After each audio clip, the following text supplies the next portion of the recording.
The sky above Seoul turned purple on a Tuesday morning, was drinking his coffee when the color changed. He put down his cup and walked to the window of his small apartment. He had seen many strange things in his 32 years of life, but nothing like this. The purple color spread across the sky like ink in water. It moved slowly at first, then faster. Within minutes, the entire sky looked like a bruise. People on the streets below stopped walking. They looked up. Some took out their phones to record. Others just stood there with their mouths open. Then the ships came. They were massive. Each one was bigger than any building had ever seen. They were black and smooth like stones from a river. They made no sound as they moved through the air. That was the strangest part. Something that big should make noise, but these ships floated in complete silence. Counted 12 ships over Seoul alone. He turned on his television. The news showed the same purple sky over Tokyo, New York, London, and Mumbai. The ships were everywhere, hundreds of them, maybe thousands. The world held its breath. For 3 hours nothing happened. The ships just floated there. Governments tried to make contact. They sent radio signals. They flashed lights. They did everything they could think of. The ships did not respond. Then at exactly noon, the ships opened. Watched as smaller objects came out of the main ships. They looked like drops of black water falling from the sky. Thousands of them. They fell toward the city, and when they got close to the ground, they stopped. They hovered about 10 meters up. The drops opened, and they stepped out. Had never seen anything like them. They were tall, almost 3 meters. Their skin was gray and smooth. They had 2 arms and 2 legs like humans, but that was where the similarity ended. Their heads were long and narrow. Their eyes were completely black with no white part at all. They had no nose that could see, just 2 small holes. Their mouths were thin lines.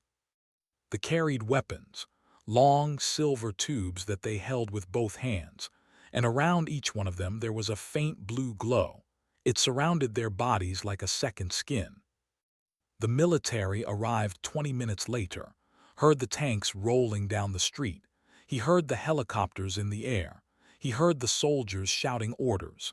He knew what was coming. The first shot came from a tank. The shell flew through the air toward one of them. It hit the blue glow around the alien and disappeared. There was no explosion, no impact. The shell just vanished. More shots followed, bullets from rifles, missiles from helicopters, even grenades that soldiers threw by hand. Nothing worked. Every weapon that touched the blue glow simply disappeared. They did not even move. They stood there like statues while the human weapons did nothing. Then they raised their silver tubes.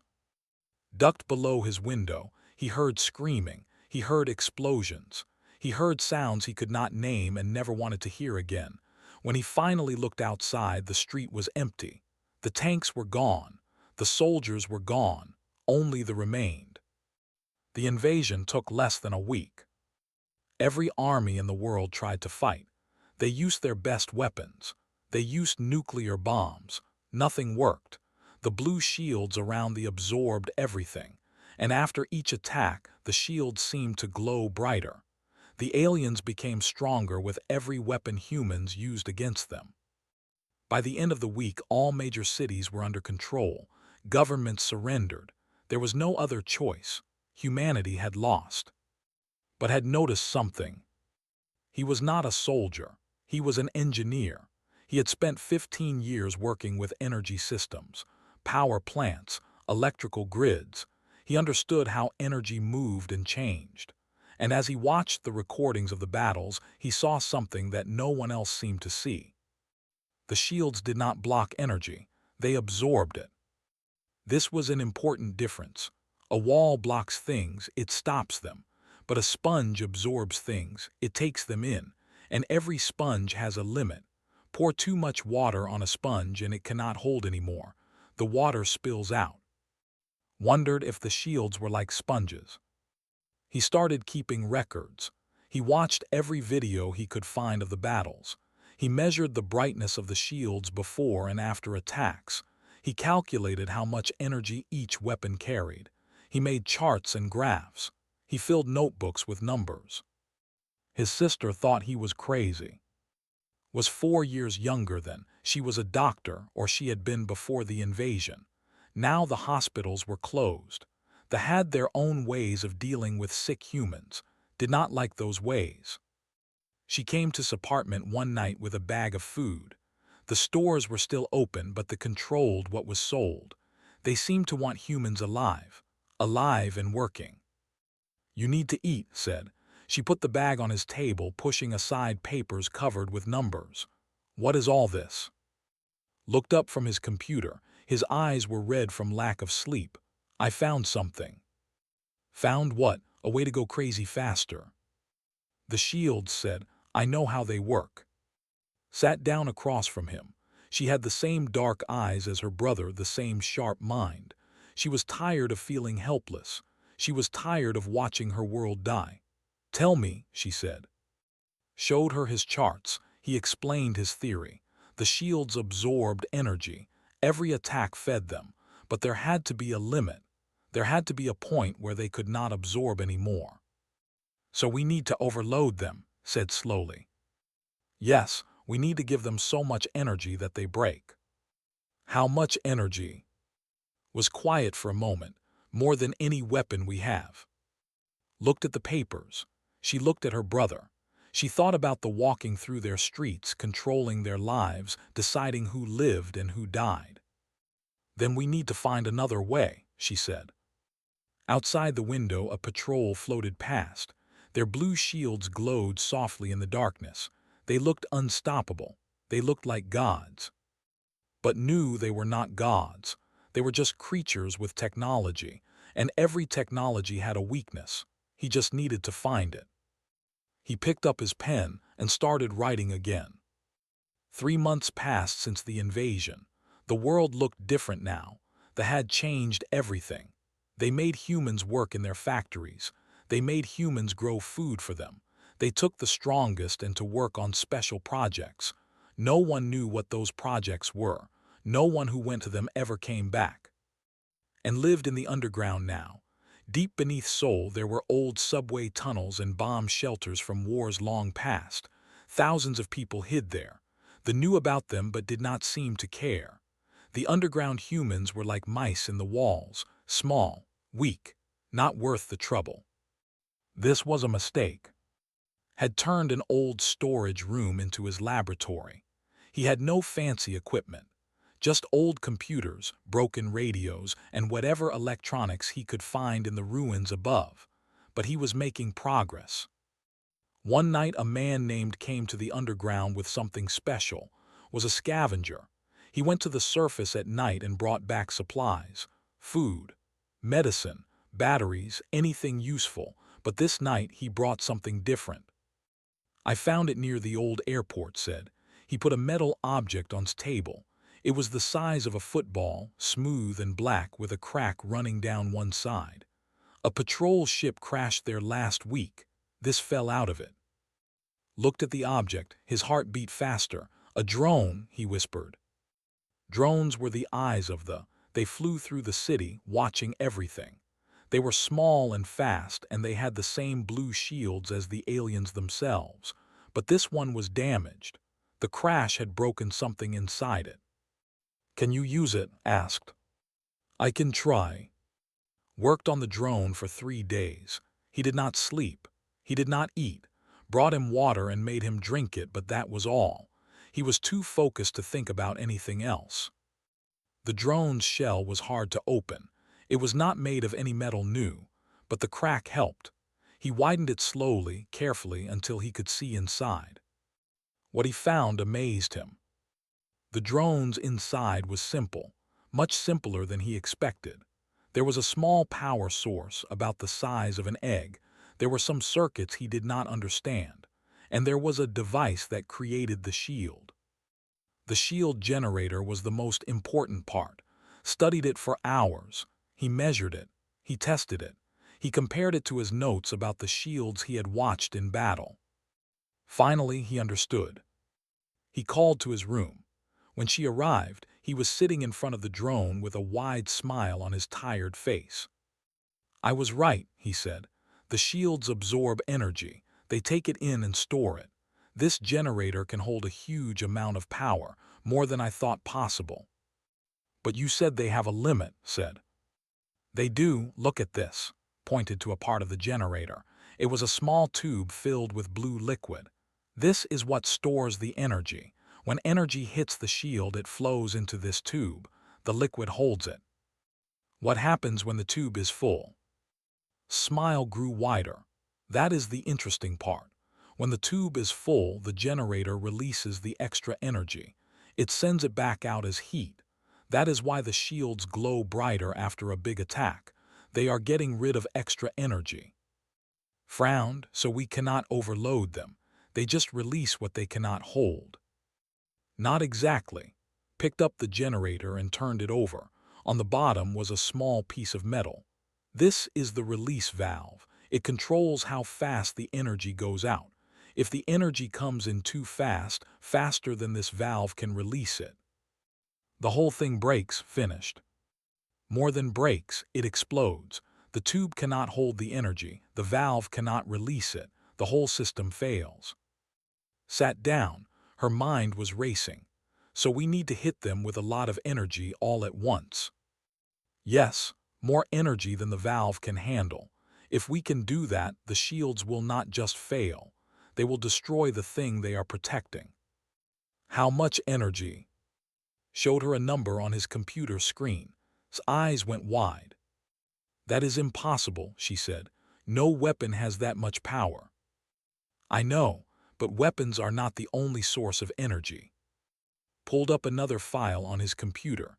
It showed a map of Seoul. On the map were dozens of red dots connected by lines. What is this? Asked. The power grid. Every power plant, every generator, every solar panel and wind turbine in the city. Most of them are still working. They use them for their factories. Understood. You want to use the whole city's power. Not just this city. Every power source we can connect. If we can focus all that energy on one target at one moment, we can break their shields. We can break their ships. Was quiet for a long time. She looked at the map. She looked at the drone on the table. She looked at her brother. The power systems, she said. How do we use them? We do not need to control them. We just need to redirect them. One big surge of power aimed at one place. They will not expect it. They think we have given up. They think we are just mice in the walls. And if it does not work? Looked at the drone. He thought about the world above them, the gray ships in the sky, the aliens walking through their streets, the humans working as slaves. Then we try again, he said. We keep trying until it works or until we are dead, but I would rather die fighting than live like this. Nodded slowly. She had felt the same way for months but had not said it. There was something about saying it out loud that made it real, made it dangerous. We need help, she said. We cannot do this alone. I know we need engineers, electricians, people who know the power systems, and we need someone who can organize them, someone with authority.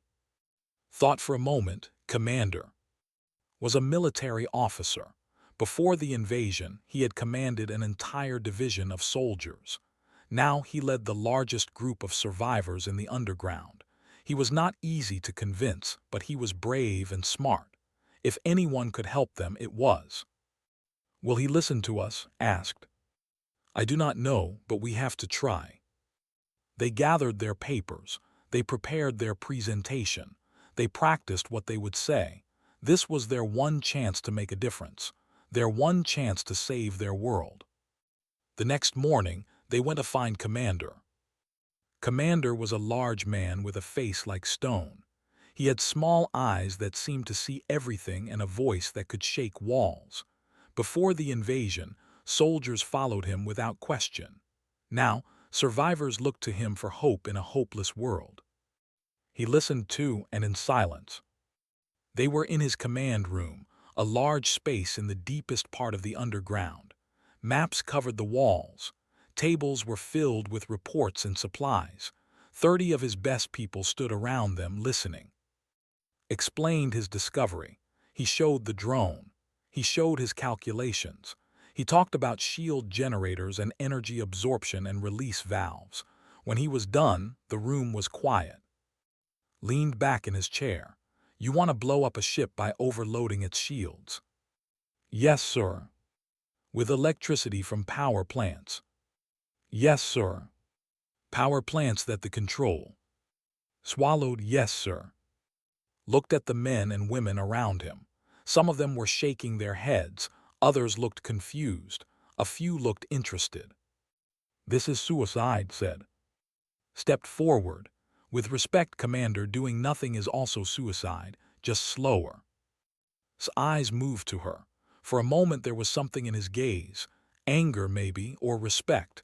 It was hard to tell. We have 3,000 people in this shelter, he said. Men, women, children. If we try this and fail, they will find us. They will kill us all. They will find us anyway, said. You know this. Every week their drones get closer. Every month more of our tunnels are discovered. We are running out of time. One of his officers spoke up. His name was Jin, and he had been an engineer before the war. The science is sound, he said. I looked at its calculations. If we can deliver enough power fast enough, the shields will fail. If we can deliver the power, if the calculations are correct, if the do not stop us first, too many ifs. All plans have risks, said, but this is a real chance, maybe our only chance. Was quiet for a long time. He looked at the map on his table. It showed the positions of ships and patrols. It showed the areas they controlled and the small pockets where humans still hid. Every day those pockets got smaller. What do you need? He finally asked. Felt his heart jump. People. At least 50 engineers and electricians. We need to modify the power systems without the knowing. We need to create a way to focus all the energy on one point. What else? We need to choose a target. A single ship is not enough. If we only destroy one ship, the others will know what we did. They will find us and kill us before we can try again. Jin nodded. We need to hit their main ship, the one they call the mothership. It controls all the others. Everyone knew about the mothership. It was the largest ship, 10 times bigger than the rest. It floated above the ocean between Korea and Japan. From there, it sent orders to every other ship on Earth.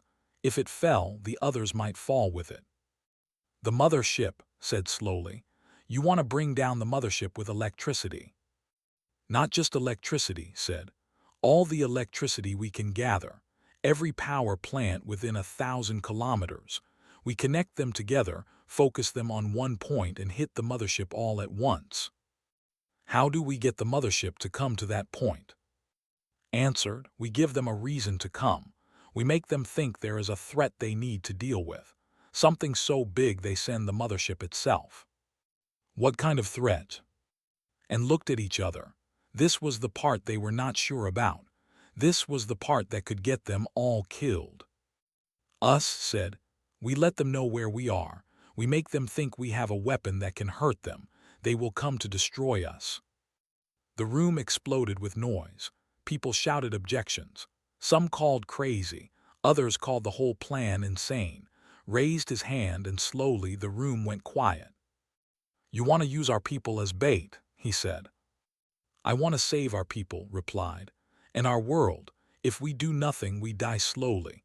If we try this, we might die fast, but we might also win. Stood up, he walked to the map on the wall. He studied it for a long time, his back to the room. No one spoke. When he turned around, his face was different. The stone was gone. In its place was something else. Something that looked almost like hope. There is an old power station, he said, 20 kilometers east of the city. It was used during the last war to power military bases. It can connect to the main grid and to emergency generators across the region. Jin looked up. The station. I worked there before the invasion. It has the connections we need.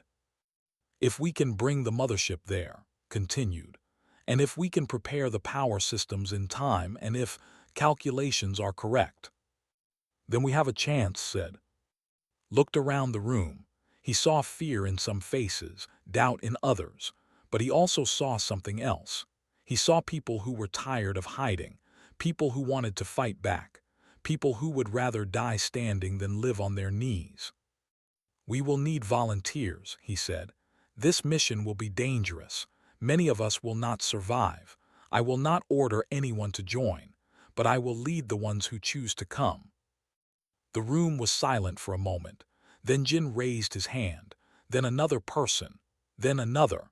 Within minutes, more than 100 hands were in the air. Felt tears in her eyes. She had not cried since the invasion began. She had told herself she needed to be strong. But seeing these people, these brave, scared, wonderful people, she could not stop the tears. Put his hand on her shoulder. "We can do this," he said quietly. "I know," she whispered back. "That is why I am crying." Started giving orders. Teams were formed. Plans were made. For the first time in months, the underground was filled with energy and purpose. They had won every battle. They had crushed every army. They had conquered every nation. But they had never faced anything like this. They had never faced humans with nothing left to lose. The war was not over. It was just beginning. 6 weeks of preparation. 6 weeks of secret work, stolen supplies, and sleepless nights. 6 weeks of building the greatest trap in human history. Stood in the control room of station. The old building smelled like dust and oil. Machines covered the walls, connected by thousands of wires. Through the window, he could see the empty field outside. Soon, that field would be the most important place on Earth. Jin worked beside him, checking connections. "The main grid is ready," he said. 27 power plants connected. Solar farms, wind turbines, everything we could reach. The backup generators. 43 of them. Military bases, hospitals, factories, all linked to the central system. Looked at the numbers on his screen. 10 billion watts. That was the total power they could deliver. More electricity than Seoul used in a whole day. All of it focused on one single point. But first, they needed the mothership to come. Commander entered the control room. He was wearing his old military uniform. It was wrinkled and faded, but he wore it with pride. This was the day he had been waiting for. "The bait team is ready," he said. "They will send the signal in 1 hour." The bait team was 50 volunteers. They were hiding in an old military base 30 kilometers away. Their job was to make the think humans had a powerful weapon. They would use radio signals, fake energy readings, and anything else they could think of to get the aliens' attention. If the plan worked, they would send ships to investigate. And when they saw the size of the threat, they would call the mothership. If the plan did not work, the bait team would die, and the rest of them would follow soon after. Was with the medical team in the basement. She had wanted to be in the control room but had asked her to stay below. If things went wrong, someone needed to help the survivors escape. Had argued, but in the end she agreed. "Are you scared?" Jin asked. Nodded. "Yes, are you?" "Terrified?" Jin smiled weakly. "But I would rather be terrified here than comfortable in a work camp." The hour passed slowly, checked his systems again and again. He looked at every wire, every connection, every calculation. There was no room for error. One mistake and everything would fail. Finally, his radio crackled.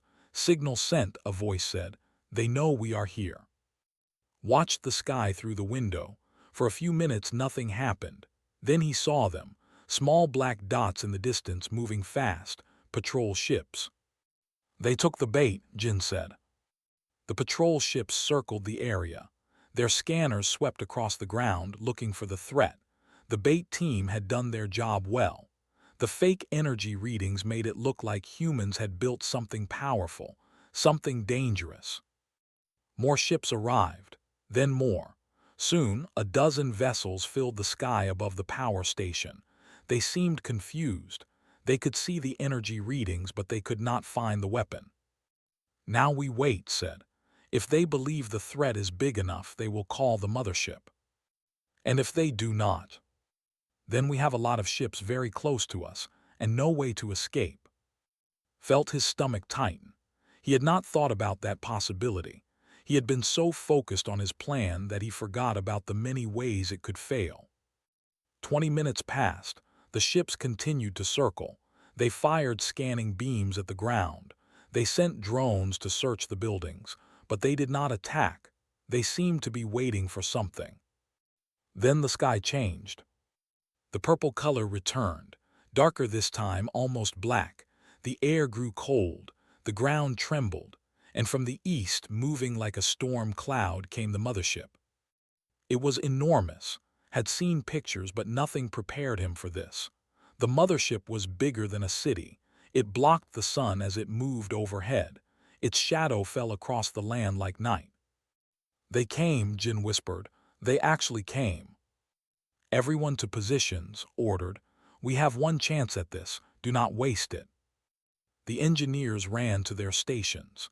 Each one controlled a different part of the power grid. On command, they would send everything they had toward one point, the center of the field outside. The mothership stopped above them. For a moment, nothing happened. Then a beam of light shot down from the ship. It scanned the area, moving slowly across the buildings and the field. "They are looking for our weapon," Jin said. "When they do not find it, they will destroy everything." "Then we need to act now," said. He grabbed his radio. "All stations prepare to fire on my mark." His hand was shaking. His heart was pounding. This was it. Everything they had worked for came down to this moment. The mothership's shields were visible now. A massive blue glow surrounded the entire vessel. It was beautiful in a terrible way, like a monster wearing armor made of light. Position the energy focus. It was a simple device he had built from the drone parts. It would take all the electricity from the grid and direct it upward in a single beam. Not a weapon, just pure energy. "Mark," he said. The world went white. Every generator, every power plant, every solar panel and wind turbine connected to their system fired at once. 10 billion watts of electricity shot up from the field like a pillar of lightning. It hit the mothership's shields directly in the center. The shields absorbed the energy. They were designed to do that, but this was more energy than they had ever faced, more energy than any weapon had ever delivered. The blue glow grew brighter, then brighter still. Inside the control room, the lights flickered. Machines sparked and smoked. Watched the mothership through the window, holding his breath. The shields were at maximum capacity. The release valve was trying to dump the extra energy, but it could not work fast enough. The blue glow turned white, then gold, then colors had never seen before. "Come on," he whispered. "Break, break." For 3 eternal seconds, nothing happened. The mothership hung in the sky, glowing like a second sun.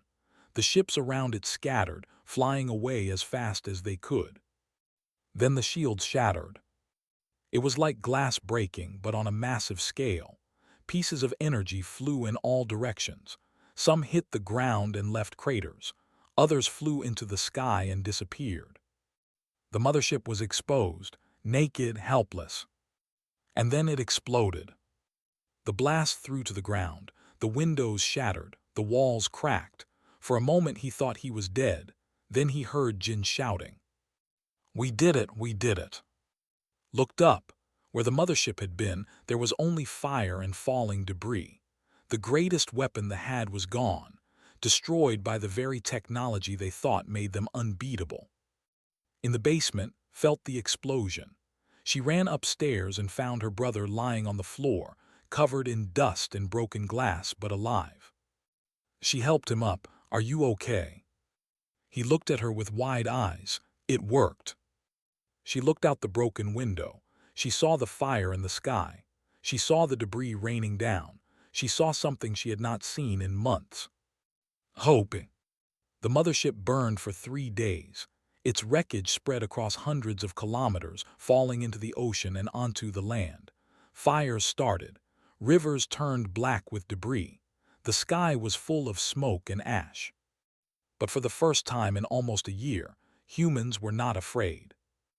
Watched from the roof of the damaged power station. His arm was in a sling, broken during the explosion. His face was covered with small cuts from the shattered glass, but he did not care about the pain.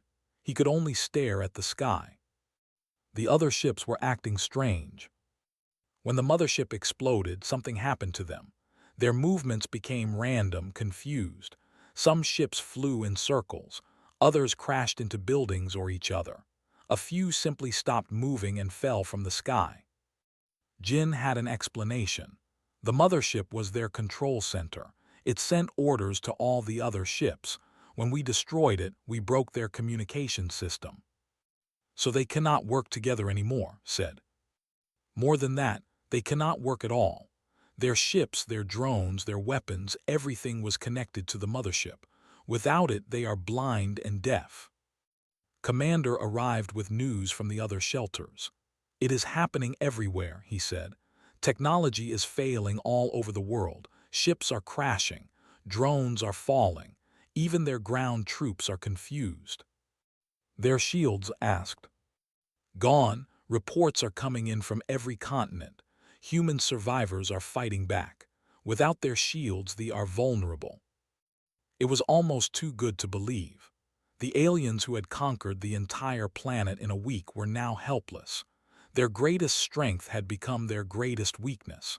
They had put all their power in one place, and humans had destroyed it.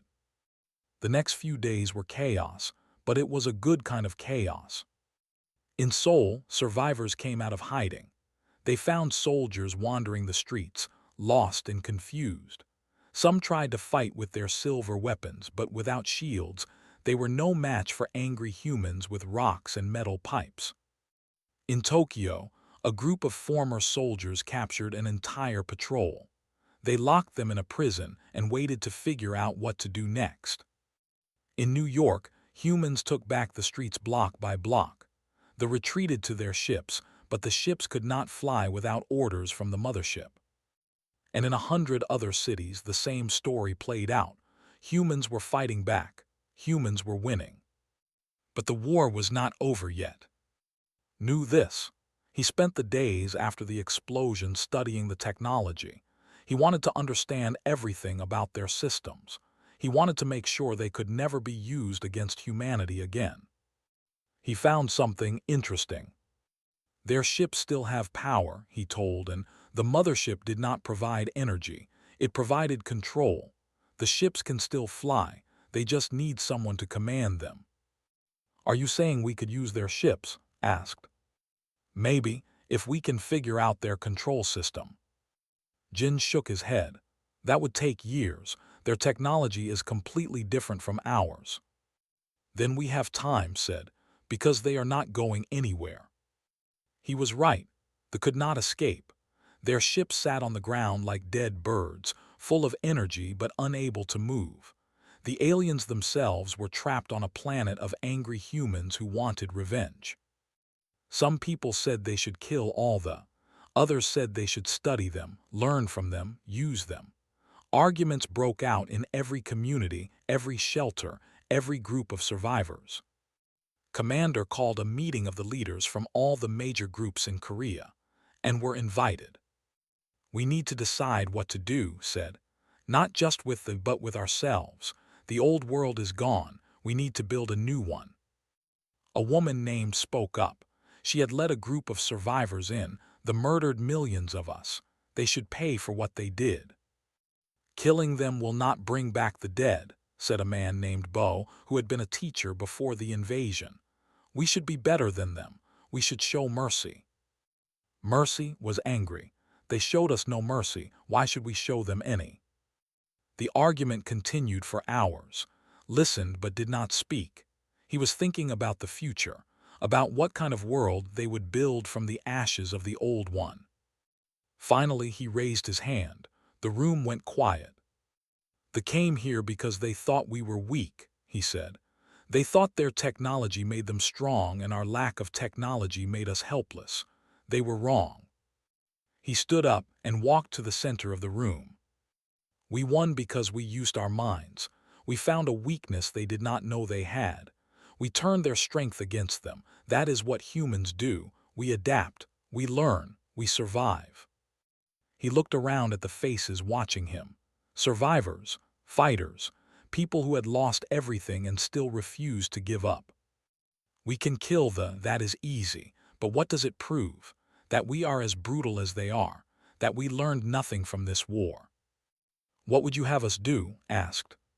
Study them, learn from them, understand their technology and their culture, then decide what to do, not in anger but in wisdom. Nodded, my brother is right. We have a chance to be something new, something better.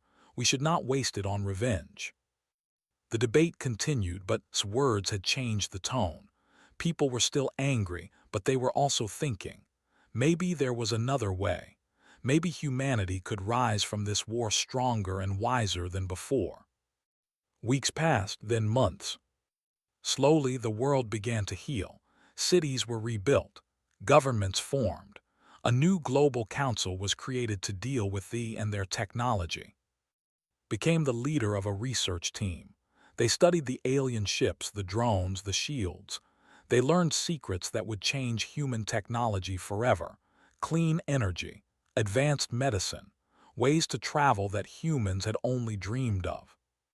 Some of them were put on trial for their crimes. Others were kept in secure locations, studied like they had once studied humans. A few, surprisingly, wanted to help. They said they had been forced to invade Earth. They said their leaders had given them no choice. Did not know if he believed them, but he listened. That was something humans were good at too. On the 1-year anniversary of the invasion, stood on the roof of the rebuilt power station. Stood beside him. Below them, a crowd had gathered to remember the day everything changed. We almost lost everything, said. Nodded, but we did not. Because of you. Because of all of us, I just found the weakness. Everyone else did the hard work. Smiled still, you should be proud. Looked up at the sky. It was blue again, clear and bright. The purple color was gone. The ships were gone. The fear was gone. I am not proud, he said. I am grateful. We got lucky. If the mothership had not come, if our plan had failed, none of us would be here. But it did not fail. No, it did not. They watched the crowd below. People were singing songs and sharing food.